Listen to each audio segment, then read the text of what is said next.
For those who question why we should have professional learning communities, I think the answer is relatively simple. There's never been greater consensus about what it's going to require of educators in order to improve student learning in all of their schools. Virtually all of the leading educational researchers in North America and all of our professional organizations have agreed that our best hope for improving schools is to focus on developing the capacity of the people within the schools.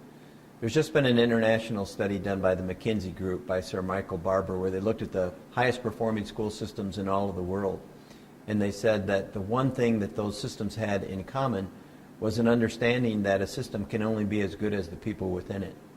And so in those high-performing systems, there was a conscious effort made to develop the capacity of those people, to understand that the only way we're going to improve schools is by improving the quality of the instruction that students receive every single day through the collective efforts of their teachers and school leaders. So to those who had asked the question, why PLCs, I would ask, why not? What else is out there that has such universal consensus in terms of its power to make a difference in the lives of students? The biggest obstacles that are interfering with schools moving from traditional schools to professional learning communities aren't really a lack of resources or some of the other external factors that we might point to.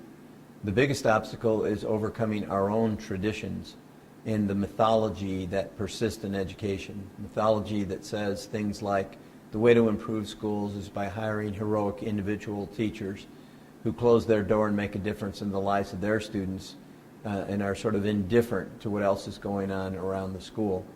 A mythology that says the real purpose of schooling is merely to give students the opportunity to learn rather to ensure that they learn. So there are some long-standing traditions in American education that we must confront, and we must overcome them if we are going to succeed in becoming professional learning communities and making a difference in the lives of our students. There are now over 150 different schools on the All Things PLC website, and every one of them represents a tremendous success story. It's hard to identify a single story that stands out. But if I had to pick one, I would probably go with the school district in Sanger, California, which is one of the first districts in California to go into program improvement and come under state sanctions. Led by the superintendent, Mark Johnson, who was recently named the National Superintendent of the Year by AASA, the district began to implement the PLC process district-wide. They adopted a mantra of no blaming the kids. What can we, the educators, do in order to create the conditions that will help our students learn at higher levels? There were certain things that were expected to happen in all of the schools. Teachers were expected to collaborate, to develop a guaranteed curriculum, to monitor student learning through common assessments, to have plans of intervention when students were struggling, and to have all of the educators throughout the system help one another learn in order to be more effective in whatever their respective responsibilities were, whether it was teaching or leading a building or leading the district. The results have been nothing short of phenomenal. It's one of the highest achieving districts in California in terms of the progress that it's made over the last 4 or 5 years.